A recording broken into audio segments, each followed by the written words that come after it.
Let's go. Vous êtes sur Déter. Est-ce qu'on peut vivre de sa passion ? Moi, ce que je veux donner, c'est de la détermination, mais aussi rappeler que l'entraide, c'est fondamental. On doit faire 2 fois plus d'efforts que les autres au final. C'est une force, c'est ça que je trouve magnifique. 2 fois plus déterminé. C'est ce qu'on veut, c'est la motivation.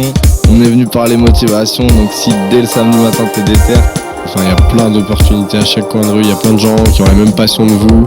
C'est un truc qui nous a sauvés. On peut atteindre ce monde-là, rester branché et partager. Parce que si on reste déter, il y aura plein de choses qui vont se passer et on va grandir tous ensemble. Pour nous, c'est une passion, frère.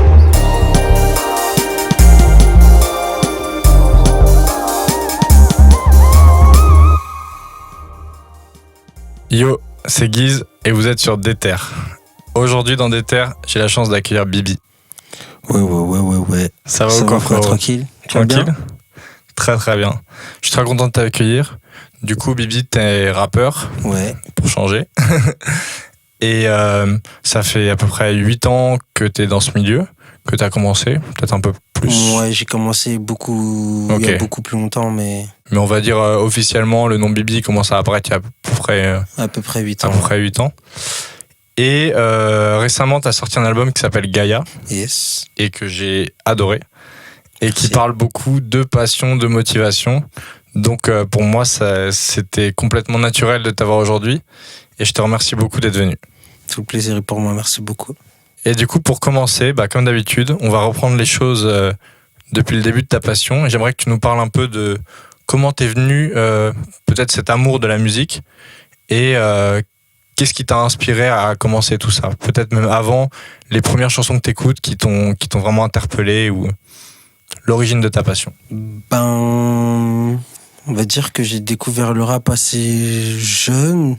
On m'avait donné une mixtape des 45 scientifiques. Un truc gravé comme ça, on me l'a donné. Et vas-y, j'ai commencé à écouter ça. Et je me suis dit, oh. Parce que dans ma famille, on écoutait pas mal de variétés françaises, etc. Vu que j'ai pas de grand frère, etc. Donc, je vais pas te mentir. La culture musicale, c'était pas trop ça. Okay. Puis j'ai découvert le rap via cette mixtape gravée. Et après, la personne, c'était un grand à moi de la cité qui m'avait donné ça. Mm-hmm. J'ai continué de demander des sons, etc. Et j'ai commencé le rap après le film Un jeune de banlieue de DC's, il me semble, parce que j'avais grave kiffé les délires de Clash, etc. Et avec... Putain, faut que j'arrête de dire etc. J'ai grave kiffé les délires de Clash. Et avec mes gars de l'école, on était en quelle classe ? On était en quatrième. On était en quatrième, on a commencé à faire des battles de rap. Ok. Pour ceux qui connaissent pas le film, est-ce que tu peux expliquer un peu ce qui se passe dedans ? Alors, c'est pas un biopic, ouais. D'ici, ils nous avaient fait un petit film comme ça, où c'était un rappeur qui voulait réussir X de son blaze. Je me souviens. Et vas-y, il était dans les trucs de... je sais pas si c'était de battle de rap ou si c'était juste des concours ou un truc comme ça, mais il était grave déter. Et en parallèle, il y avait Dégaine ton style, c'était les battles de rap dans le 91 avec les gars des Ulysses. Ouais. Oh là. On a commencé le rap avec ça. Hein. Ok. Et depuis, on en est là. Toi, tu y avais participé ? Oh non. Ok. J'avais quoi ? J'avais trop petit, ouais. 12 ans, ouais. Ok. J'étais fan. Ah bah oui, J'étais c'est juste fan. cynique là-bas. Ouais, tout ça.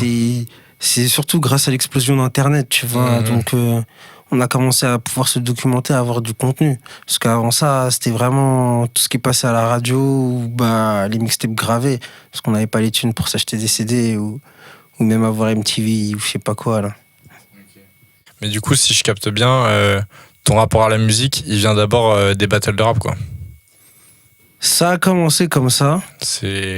Ça a commencé le côté comme ça, punchline, mais peut-être.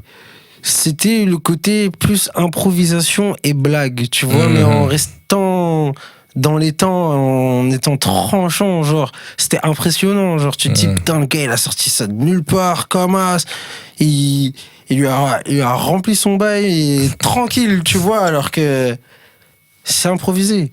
Donc, du coup, ça m'a choqué, vraiment, ça m'a choqué. Et toi, tu viens d'Aubervilliers, pour ceux qui le savent pas, qui te connaissent pas. Ouais. Est-ce que cette ville aussi, elle a participé justement, tu parles du côté blague, etc. J'imagine qu'avec les poteaux aussi à l'époque, ça devait pas mal se vanner aussi. Et du coup, vous avez envie peut-être de filmer ça et de mettre ça plus officiel un peu. Depuis qu'on est petit, c'est la vanne. La vanne, c'est vraiment au centre de nos relations amicales. Parce que, en vrai, c'est quand tu rigoles d'une vanne qui est faite à ton égard, tu vois, c'est l'autodérision. Et à partir du moment où il y a de l'autodérision entre deux personnes, tu sais que c'est un vrai lien, tu vois, parce que, vas-y, il y a personne qui va être complexé ou qui va être vexé par rapport à un truc qui va être dit, tant que ça reste dans le respect, tu vois. Donc, nous, depuis qu'on est jeune, c'est comme ça qu'on a évolué, vraiment. Et tu dis, depuis tout à l'heure, tu dis pas je, tu dis on.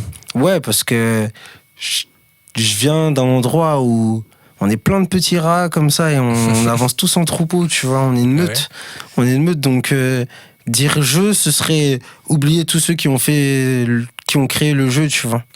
Et ça a commencé avec qui, du coup, toute cette histoire? Quand tu dis on, tu penses à qui là, direct? Quand je dis on, les personnes concernées, quand je parlais de commencer le rap, je parle de FSS surtout. FSS, c'est avec lui que j'ai fait mes premiers recs. C'est avec lui qu'on a vraiment commencé à écrire nos premiers bails, qu'on a commencé à se vanner en premier en rapport. Il y avait Sniper aussi, Aketo Tunisiano, qui avait fait un clash comme ça. Donc du coup, incroyable. Tu vois, c'était vraiment ce truc-là qu'on avait développé.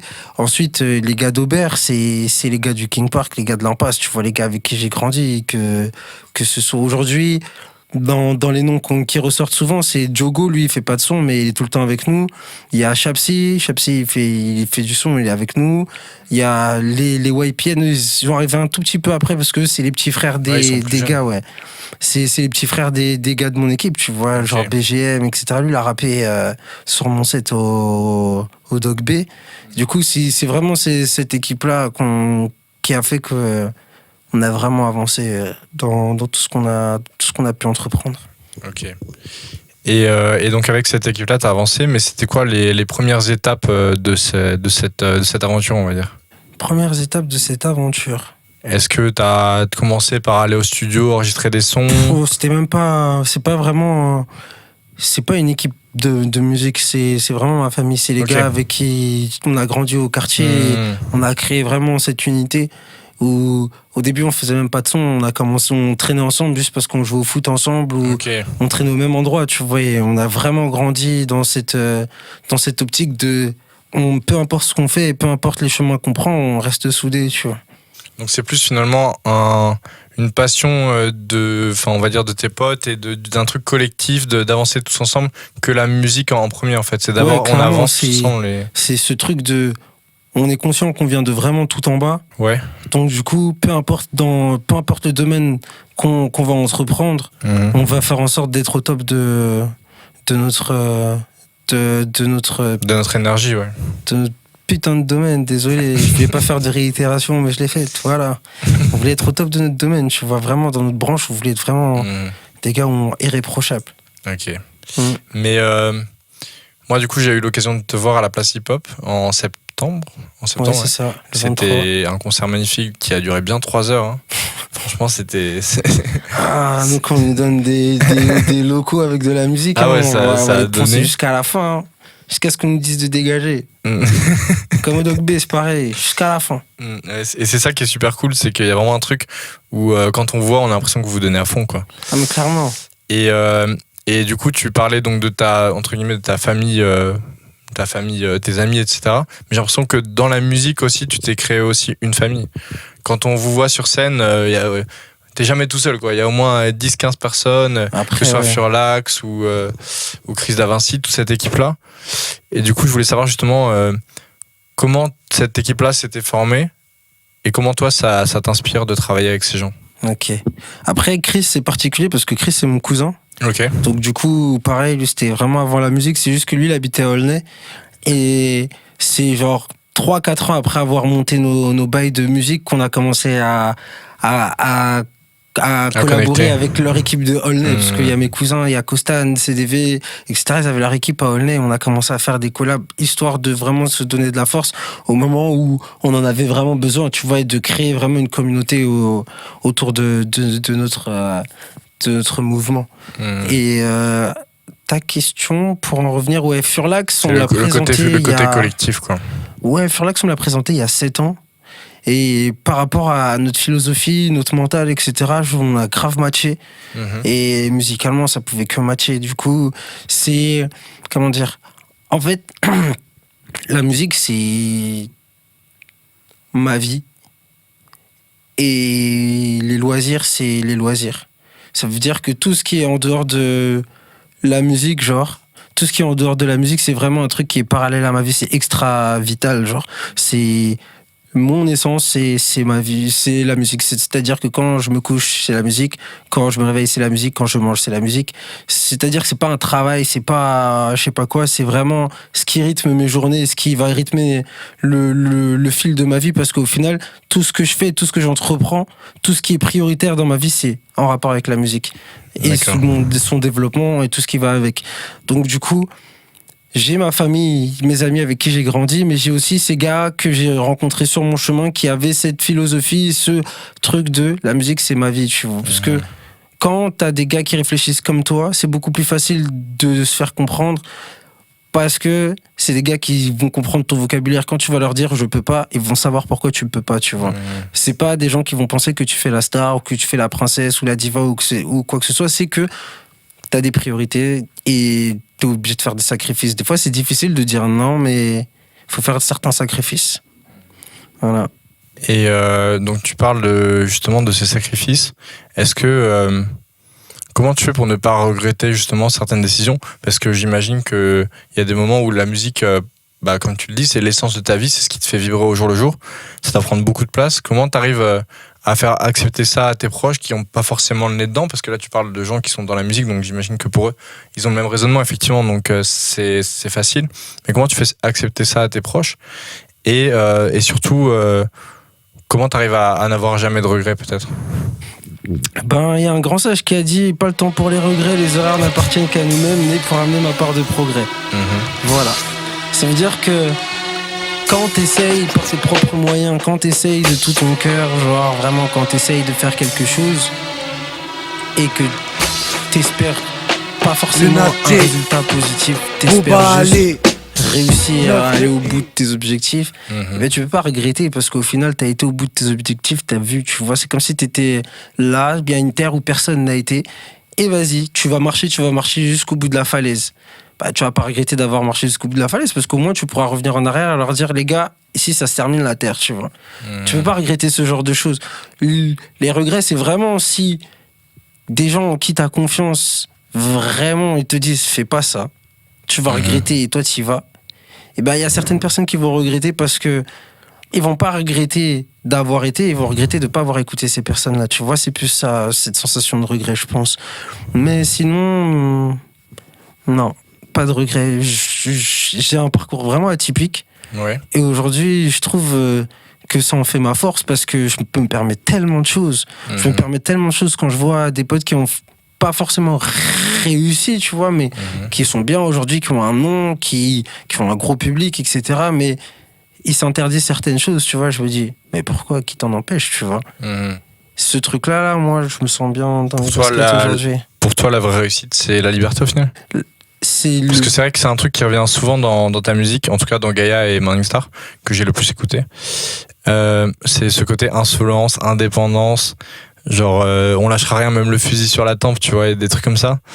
Et c'est vrai que ça fait partie aussi de ton essence, il y a une espèce de côté insolent, je me laisse pas faire, quoi. Clairement, en vrai, le but, je pense le but de tout homme, c'est la liberté, tu vois, parce que peu importe les commandements, peu importe les interdits dans les livres religieux ou dans les religions ou dans les cultes, etc., il y a un truc qui est commun à tous, c'est le libre arbitre. Et le libre arbitre, c'est parce que l'être suprême, il t'a dit, gros, t'es là, moi je vais pas te mettre des barrières visibles, c'est toi et toi-même.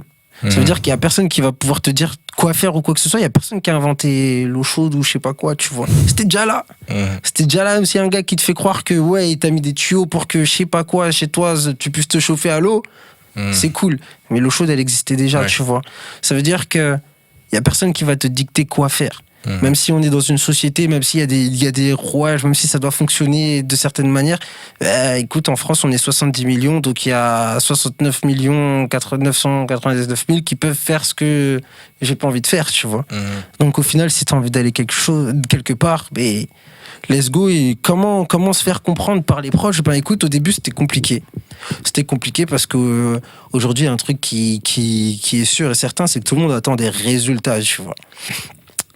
Puis moi, j'ai pris ça à ma manière et j'ai regardé les gens quand je leur expliquais mes ambitions, là où je voulais aller, etc. Je les ai regardés et je leur ai demandé: est-ce que toi, ce que tu fais tous les jours, quand tu te réveilles le matin, t'es heureux quand tu le fais? Cette question-là, et je te jure, ça rend les gens blêmes parce qu'au final, ils se posent des questions, tu vois. Et après, ils vont commencer à attaquer ton truc à toi. Mais moi, ma seule réponse, c'est: ok, peut-être si tu veux, mais moi, je suis heureux en tout cas. Ça veut dire que tant que je suis heureux, je sais que je peux continuer de le faire, tu vois. Ok. Et voilà.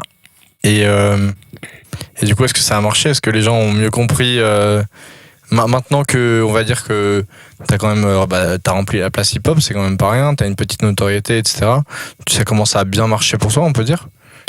Non? Ouais, mais... Est-ce que maintenant, ils ont compris? Compris, on va dire que ça les rassure, tu vois, mais j'ai pas attendu la place hip-hop pour être sûr de moi. Non, bien sûr, mais c'est pas ce que je voulais dire. J'ai bien compris que toi, t'étais heureux dans ton truc, mais c'est vrai que parfois les proches, ils ont du mal à comprendre, ils projettent un peu ouais, des frustrations, je sais, mais le truc, en fait, des choses. Il y a un truc qu'il faut que t'intègres, genre. Je te dis pas ça j'ai méchamment ou quoi que ce soit. Faut vraiment que t'intègres un truc. Genre, c'est... Si toi, t'es sûr de toi, quand il y a quelqu'un qui parle, tu l'entends pas. Non, mais je l'ai intégré, moi, tu t'inquiète. l'entends pas. Je veux juste entendre le dire. Tu sais, c'est ce truc de... T'as un casque sur les oreilles, tu peux dire tout ce que tu veux, mais toi, t'es dans tes complexes et t'as peur. Je te laisse dans tes complexes et t'as peur, tu vois. C'est vraiment un truc que j'ai essayé d'intégrer tout au long de ma vie, tu vois, et de me dire, vas-y, s'il y a quelqu'un qui a un truc négatif à dire sur le chemin que t'empruntes, s'il est pas là pour te conseiller, c'est qu'il a peur. Ok. Et la peur, ça fait pas partie du mental. Non, ça fait pas partie de... Comment ça s'appelle? Du champ lexical. Oh, c'est beau. Voilà. Et ça me fait un peu penser aussi à une phrase, je sais plus si c'est Chris ou toi qui l'a dit sur Money Time, c'est, tu parlais du chemin tout à l'heure et c'est l'important, c'est pas la cagnotte, c'est l'expérience que t'as gagnée. Ouais, clairement. Est-ce que tu peux développer un peu cette phrase justement Clairement. Est-ce que c'est le chemin qui compte plus que l'arrivée finalement? Le plus important, je pense, c'est pas d'avoir ce gain, tu vois. Le gain, c'est plus comment t'as fait ce gain. Si t'as compris la manipulation, si t'as compris le cheminement pour faire ce gain, bah ce gain-là, tu pourras le reproduire et reproduire et reproduire et reproduire. Donc, le plus important, c'est pas ce que tu gagnes à la fin, non. C'est le truc, comment tu l'apprends et comment tu l'acquiers, tu vois. Ça veut dire que à partir du moment où tu as l'expérience, bah, quand tu as l'expérience derrière, tu peux faire tout ce que tu veux. Ouais. Et tu penses que ça marche à tous les ça s'applique à tous les milieux, cette ouais, clairement. logique? Clairement. Franchement, demande aux footballeurs, ils vont te le dire. Hein. Donc du coup, tout à l'heure, tu parlais de l'être suprême. Et je voulais savoir quelle place avait la religion ou la spiritualité au sens large dans ta vie. Et est-ce que dans ta déterre surtout, en fait? Ben, à proprement dit, puis je suis pas forcément de religion. Je suis archi spirituel, mais je trouve que la religion, c'est un peu un truc qui aide, qui encercle un peu, qui englobe des trucs, je sais pas, et en plus faire confiance à l'homme, parce que, enfin bref, on va pas rentrer dans tout ça, etc. Mais... C'est toujours pareil, c'est toujours une histoire de liberté. T'as l'impression que ça te parque un peu trop dans un truc déjà préconçu, peut-être. Et il y a trop... Les humains, aujourd'hui, ils utilisent trop la religion pour réprimander les êtres humains, or que la religion, c'est un truc qui est censé donner de l'amour, tu vois. C'est-à-dire, on n'est pas là pour réprimer, mais on est là surtout pour aider et pour aider à l'évolution, à l'élévation spirituelle de autrui et de la personne qui est en face de nous, tu vois. Donc du coup, il y a trop ce truc vicieux qui est un peu utilisé en mode comme on veut. Donc du coup, ça m'a un peu déstabilisé à ce niveau-là. J'ai un peu fait mon truc dans... Je pense que le plus important, c'est d'être bon et de donner le maximum de soi-même quand on peut. Et voilà, c'est tout, tu vois. En vrai, tant que t'es bon avec les gens, si les gens sont mauvais avec toi, ben, ils auront du mal un jour, tu vois. T'es pas avec eux pour savoir quand est-ce qu'ils auront le mal, mais en tout cas, ils l'auront. Et s'ils ont du mal, c'est peut-être que ces gens ont mal tout court, tu vois. Donc en vrai, j'ai compris que depuis que je suis dans cette vibe de vas-y, faire le bien et éviter tous les trucs néfastes que je pourrais faire, tu vois, mais je me sens mieux. En vrai, je me sens mieux. Et le plus important, je pense, c'est de se sentir bien dans ses baskets. Ok. Donc du coup, c'est comment dire, c'est pas ok, c'est au centre de la détermination, mais le truc c'est pour lâcher un poids, je pense. C'est surtout pour lâcher un certain poids, parce qu'en vrai, quand t'es pas digne, quand tu te respectes pas toi-même, ben t'as un certain poids qui t'empêche d'avancer et d'être vrai dans tout ce que t'entreprends, tu vois. Je sais que dans tous les chemins que je veux prendre aujourd'hui, ben, je fais en sorte d'être vrai au maximum, comme ça au moins je sais que je vais pas me contredire en faisant un truc chelou ou quoi que ce soit, tu vois. Même si je suis pas parfait ou quoi que ce soit, ben, je vais faire en sorte d'être vrai. Et je pense que le plus important, c'est toujours garder ces positions, tu vois. Voilà. Et il y a une autre notion spirituelle qui imprègne beaucoup Gaïa. Donc Gaïa, c'est ton album, hein, je rappelle pour ceux qui l'ont pas encore écouté, allez l'écouter d'ailleurs. C'est la notion d'élévation, donc d'élévation autant spirituelle que spirituelle. Et elle est à la fois présente sur un morceau Mercury, mais même sur tout l'ensemble de l'album. Il y a ce truc, vraiment, on sent. En fait, c'est un album qui est assez. Moi, ce que j'ai beaucoup aimé, c'est le côté. T'as l'impression toujours d'osciller entre chaos et vie, genre tu sais pas vraiment si ça va mieux, ça va pas d'un coup, tu vois. Parce que c'est la dualité, tu vois, c'est ce truc auquel on est confronté tous les jours. Parce que même quand t'es heureux, il y a toujours un truc qui te rappelle que ouais, t'es heureux maintenant, mais oublie pas qu'il y a ça qui te casse les couilles encore, tu vois. La vie, elle est pas rose, elle est pas noire, donc du coup, dans un son, je suis obligé d'avoir cette thèse, cette antithèse un peu. En vrai, j'essaie de composer comme un paragraphe argumenté de philosophie, tu vois. Les cours de français. Yeah. Mais du coup, pourquoi tu vis cette élévation et est-ce que tu as l'impression d'y être arrivé? Et c'est quoi les étapes justement pour arriver à cette élévation? Pour passer ce cap? Alors, j'y suis pas du tout arrivé, parce que sinon je serais pas là aujourd'hui, je pense. Je serais déjà loin, là-haut, dans le ciel, tout ça, avec les étoiles, etc. Mais oui. ce principe, c'est le seul truc auquel j'ai pu me rattacher réellement pour évoluer dans la vie et de me dire que être meilleur que la veille, c'est vraiment un truc lourd, tu vois. Genre en te disant, t'as ce sentiment d'évolution, tu vois, à chaque fois quand, par exemple, on va prendre l'exemple d'un salarié qui est en 35 heures, qui va bosser pendant 5 ans, 5, 6, 7, 8, 9, au final, son salaire, il augmente de 1%, 2%, 3%, tu vois, et au final, il va aller voir son boss, il va lui dire, gros, je veux une augmentation. Parce qu'il voudra évoluer dans son domaine. B, c'est ce truc qui va te faire ta frustration pendant quelques années. Tu vas te dire j'aimerais évoluer parce que ton augmentation, tu vas pas l'avoir directement. Alors que quand toi, tu te fixes des paliers et tu te dis je vais atterrir, je vais atteindre ça, coûte que coûte, je dois atteindre ça. Et quand tu l'atteins, tu as cette satisfaction qui te permet de te dire la vie, c'est pas nul. Et donc, en vrai, c'est le truc auquel je me suis raccroché pour me dire que il y a un but dans cette vie, même si c'est pas forcément visible ou quoi, etc. On a forcément des envies, on a des rêves, entre guillemets, mais on a surtout des objectifs et le fait d'avoir plusieurs paliers d'objectifs et plusieurs objectifs différents, que ce soit à court terme, moyen terme ou long terme, le fait de remplir des cases, ça nous fait du bien.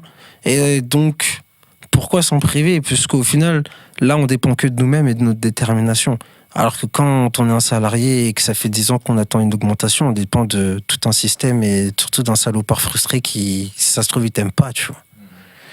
Donc c'est ce truc-là qui me permet de me dire, vas-y, tous les matins, de me dire, gros, aujourd'hui, tu dois être encore plus fort que hier parce que hier c'était cool, mais aujourd'hui c'est un autre jour. Donc let's go. Et du coup, c'est ça qui te permet de surmonter le chaos qui est aussi en toi, du coup? En partie. Le chaos, il est là. Le chaos est là, même si devant toi t'as un ciel bleu, derrière il y a du feu. Quelque part, autre part, ça brûle, tu vois. Comme sur la pochette. Exactement. C'est pas parce qu'en face c'est lumineux que derrière, il n'y a pas encore des trucs qui sont. Que tu dois. Les objectifs, tu vois, toute cette pile d'objectifs qui fait que tu as du feu à éteindre. Et comment t'éteins ce feu, du coup? Est-ce que déjà t'as envie d'éteindre ce feu? Je pense. Ouais. Parce que le but, c'est de voir à quoi ça ressemble sans feu. C'est ça en vrai, non? Et c'est pas cool quand il y a 2-3 trucs qui brûlent de temps en temps aussi? Ça Sinon, dépend on se ce fait qui un peu brûle, chier, tu vois. Ça dépend ce qui brûle, mais en vrai. Si tout va bien, tu vois, au final, c'est vrai que c'est facile. C'est un peu le truc mais sans obstacle, du coup, j'ai tout plus va envie de le bien, faire. tout va bien pour un temps et après, c'est cyclique. Hein. Bien De toute sûr. façon, C'est ça, Gaïa, c'est cycle. c'est le cycle, totalement. Et donc, du coup, l'élévation pour faire face au chaos. Magnifique. Et là, je vais te poser une question pour me faire kiffer, pas vraiment par rapport à la déterre, tout ça. Pas de soucis, t'inquiète. C'est est-ce que tu kiffes la mythologie du coup, parce que Gaïa du coup c'est dans la mythologie grecque, c'est la titanie de la terre quoi, c'est la terre mère. C'est ça. Et Chaos c'est ce qui est avant la terre. Du coup est-ce que t'as un kiff pour la mythologie? Alors mon premier Ou livre pas de vraiment. mythologie, je l'ai lu en CE1. Ok. Voilà. Ça date. Donc Plus que le rap. c'est exactement. Je suis rentré dans la mythologie très très tôt. Et il y avait un dessin animé, c'était Ulysse, je crois, les aventures d'Ithaque, je sais pas quoi. Là, Je le là. connais pas celui-là. C'était ça passait à la télé et j'avais trop kiffé. Et vas-y, ouais, franchement, mythologie à fond et bas fond. Ok. En vrai, c'est la mythologie, l'astrologie, c'est lié surtout à ce niveau-là, tu vois. Et t'as plein de légendes, entre guillemets, qui font référence à pas mal de choses qui sont référées autre part, tu vois. Donc du coup, je trouve que c'est un bon guide, entre guillemets. Ça, tu le considères que ça fait partie de ton espèce d'ensemble de spiritualité, tout ça? C'était ce qui m'a permis de mettre un pied déjà dans tout ce qui était l'astrologie. Parce que c'est un truc qui est indigeste pour certains. Mais l'astrologie, c'est plus que des signes d'horoscope ou je sais pas quoi. Bien sûr. Mes couilles. Donc du coup, j'ai mis un pied dedans et après j'ai mis les 2 pieds dedans et j'ai vraiment sondé vraiment pour comprendre. Parce que l'astrologie, c'est la science qui était là avant même la science actuelle. C'est une science qui perdure depuis des siècles et des C'est une siècles et science des siècles. L'astrologie ? Ouais. Ah ouais, clairement. Ok, pour toi c'est une science. Ah ouais, clairement. Ok. Tout ce qui est Platon, tout ce qui est Socrate, etc., tous nos poteaux de Grèce, là, ils faisaient énormément référence à l'astrologie. C'est juste qu'aujourd'hui, c'est devenu un truc de comptoir, tu vois, avec les influenceurs qui vont te parler de leur horoscope et de leur signe, de leur ascendant, je sais pas quoi. Ah non, ouais. Faut savoir que notre planète et même tout ce qui est autour, ça fonctionne un peu comme une horloge, tu vois. Vraiment, tout est cyclique. Et faudrait commencer à faire confiance à ce genre de choses. Nostradamus n'était pas fou. Nostradamus, moi je connais que de nom pour le coup. Tu peux nous en parler un peu plus? La flemme. Hein. En plus, je vais te dire plein de trucs erronés parce que le poteau, il a été débouté dans tous les sens. Mais en vrai, c'est un gars d'après la légende, il avait des prophéties, tu vois. Okay. Mais bon, tout ce qui est spatio-temporel, je pense pas que ce soit le podcast nécessaire pour en parler. Non, pas encore. Et mais en tout cas, non, mais je veux dire, en fait, c'est quand même intéressant dans le sens où, d'après ce que je comprends, que ce soit la mythologie, l'astrologie ou d'autres sciences un peu alternatives, on va dire, ça a participé à enrichir ta spiritualité. Et à former aussi la personne que tu es actuellement, et ça nourrit le concept d'élévation qui est très présent dans Gaïa, quoi. Ouais, clairement. Ouais. Clairement. Dans la mythologie, t'as des belles morales. Oui. Dans la mythologie, t'as des super belles morales qui s'appliquent sur pas mal de domaines. Et après, dans l'astrologie, après, t'as tout l'univers qui découle de ça. Et surtout par rapport aux noms qui sont vraiment en rapport à ce que je raconte dans les sons, tu vois. Quand je choisis un nom de son ou un nom de projet, c'est vraiment par rapport à une humeur ou un thème particulier. Donc, faut essayer de creuser au maximum. Ok. Et du coup, est-ce que cette oscillation entre chaos et vie, entre guillemets, peut-être rage et joie, on va dire. Est-ce que ça se retrouve aussi dans ta personnalité?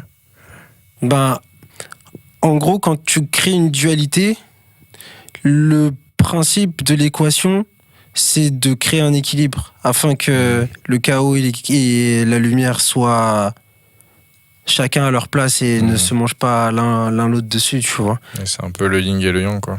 C'est ça. Après, le yin et le yang, Non, c'est autre chose. c'est la balance. Ok. C'est la balance. Là, c'est vraiment trouver un équilibre. L'équilibre, Et ok. donc, ma personne, je pense que mon objectif de d'être quotidien, c'est de trouver l'équilibre entre le chaos et la lumière, je pense. Et du coup, cet équilibre-là, c'est l'élévation. L'élévation, c'est pour avoir un équilibre plus stable, enfin un équilibre plus solide, tu vois, vraiment être stable, vraiment Ok. ne plus faire la différence entre chaos et lumière et ne voir que lumière et faire en sorte de mettre la lumière sur le chaos, tu vois. Ce Ok. truc que tu disais de oui, quand il y a plus de quand tout va bien, c'est nul. Bah, en vrai, Ouais. dans l'élévation spirituelle, quand tout va bien, c'est la paix intérieure, c'est le nirvana chez les Ouais, bouddhistes, c'est ça. tu vois, c'est vraiment quand Oui, c'est le Bouddha, quoi. Ouais, t'es c'est tout simplement. plus qu'une âme, t'es plus un corps terrestre, tu vois. Nous, notre objectif en tant qu'être humain, en tant qu'esprit, c'est vraiment de faire abstraction de ce chaos et de pouvoir en monter, tu vois. Ok. Et du coup, est-ce que toute cette philosophie enrichie de spiritualité, de toutes ces croyances et tout, ça te permet, toi, au quotidien, de faire face aux moments où tu doutes, parce que j'imagine qu'il y en a forcément eu, des moments où tu t'es dit, ouais, pourquoi je fais ça? Est-ce que ça vaut vraiment le coup?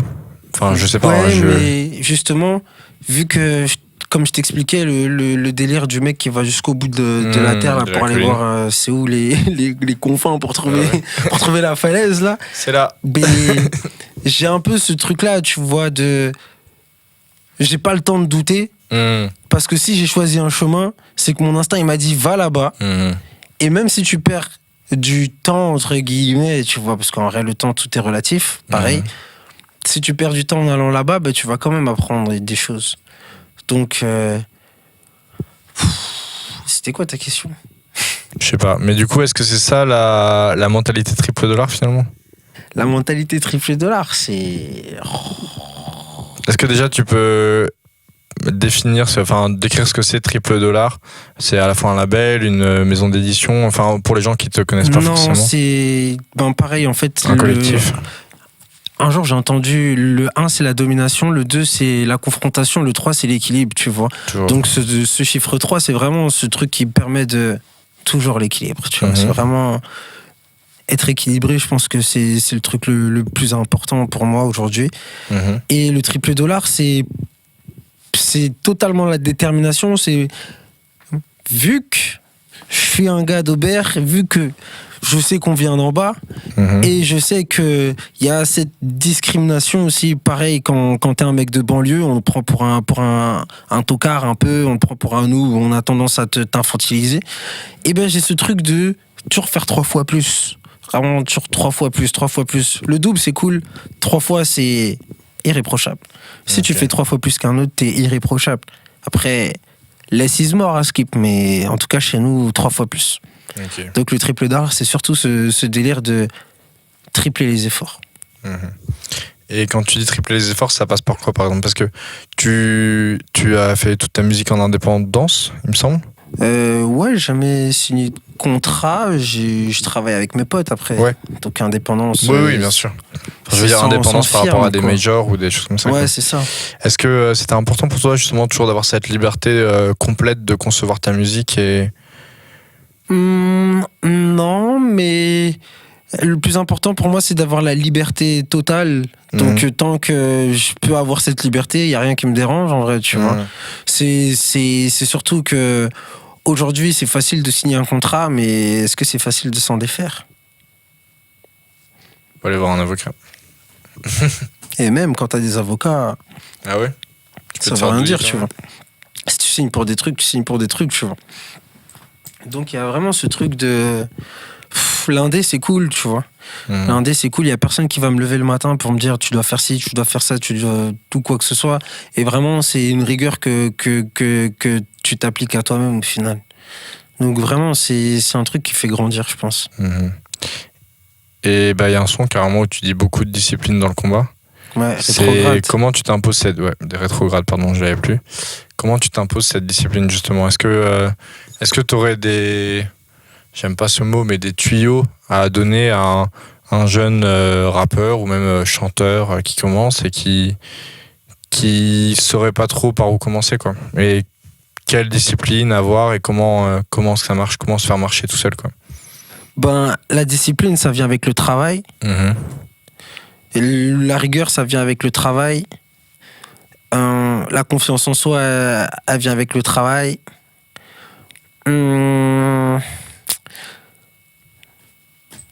Le travail. Mais est-ce que tu aurais des trucs un peu plus précis, genre je sais pas, est-ce que tu as un planning par exemple où tu notes exactement tout ce que tu fais? Non, Est-ce que tu prévois je suis beaucoup à vraiment- l'avance? Je suis vraiment en dilettante à ce niveau-là. Je lève le nez et je me dis, bon, faut faire ci, faut faire ça. Je me fixe des gros objectifs. Ouais. Et après, je fais tout. Par exemple, quoi comme objectif? Par exemple, la place hip-hop, donnons les. La place hip-hop, l'exemple. j'étais Comment posé ça s'est avec passé? Furlax. C'était en 2020, il me semble. Mhm. On était posé comme ça. On était en train de terminer nos projets. Enfin, non, lui, il était en train de terminer son projet. Moi, je travaillais sur rien à ce moment-là. J'étais juste Ok. en mode, vas-y, je vais profiter de la vie. C'était Ad Astra le projet?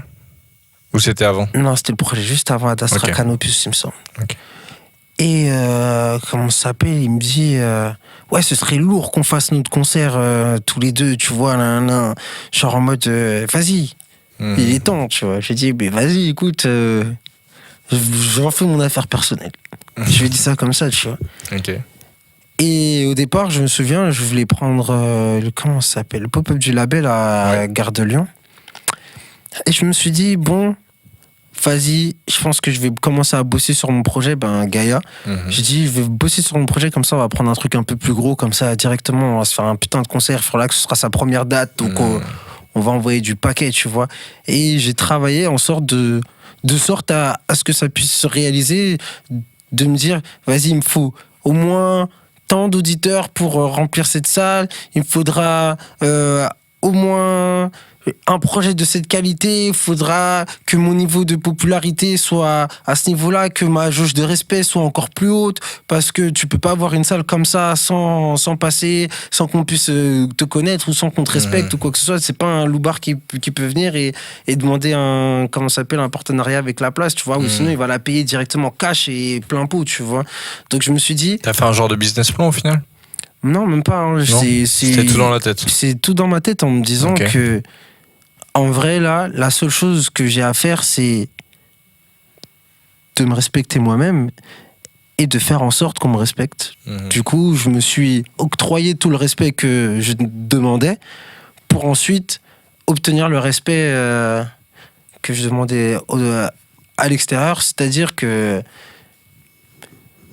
j'ai pas vraiment de plan ou de tuyau ou quoi que ce soit. Le seul truc que je sais, c'est que le seul moyen d'y parvenir, c'est de travailler, genre, et de jamais avoir honte de demander des conseils. Parce qu'il y a toujours des gens qui savent mieux que toi et t'as pas le temps de te documenter sur tout et de connaître tout ce qu'il y a sur Terre. Donc, faut vraiment avoir confiance et demander. Genre, ne jamais avoir honte de demander. Genre, nourrir sa curiosité, c'est gratuit et il faut jamais avoir honte de le faire, genre. Donc je pense que c'est surtout ça, c'est travailler et faire confiance aux gens qui sont passés par là avant. Et tu parlais de Furlax tout à l'heure. Ouais. Et il y a un truc qui m'a interpellé, je crois que j'avais rarement vu ça dans le rap français, c'est que sur vos deux projets, donc Ad Astra et Gaïa, il y a le même son. Ouais, clairement. J'ai jamais vu ça avant, je crois. Enfin, peut-être qu'il y a eu sûrement des gens qui l'ont déjà fait, mais j'ai jamais vu. Comment sais vous pas. avez fait ce choix-là et À pourquoi la base, on avait enregistré 2 ou 3 sons sur donc c'est l'accès. Rodeo Groove le son, hein, si Ouais, les gens c'est veulent le Rodeo retrouver. Groove, c'est ça. Ouais. On avait enregistré 2 ou 3 sons sur l'accès moi et il en avait mis un sur sa tracklist de Mhm. Ad Astra.